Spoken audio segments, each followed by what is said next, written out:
सा जिक्र करियो बीच में कि मैं यहाँ मोरे जो पर्सनल बुआ जो है आके जिस तरह के करते हैं वो सब लोग मैं जो है वीडियो बना के डाल दे।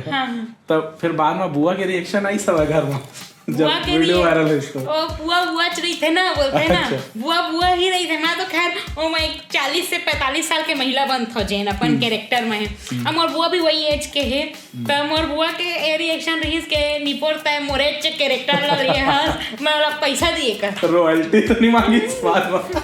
वो अपन रोला मार थे घर आते ना बुआ तो रोला मार थे मोरे कैरेक्टर ला लिए है मैं बताता हूँ मैं करता हूँ तय मोला पैसा दिए कर। अच्छा एक हम मैं बोले भी रहा कि मैं कुछ ब्लॉग बनाऊँ ऐसे वीडियो बनाऊँ तो तय आवे तय निपोर फोकट में मत करना मोल 3-4 हजार ये चलते तब बुआ नहीं थे बोलते ना बुआ के बोलते हैं क्या बोलते बुआ ही महारानी है घर के।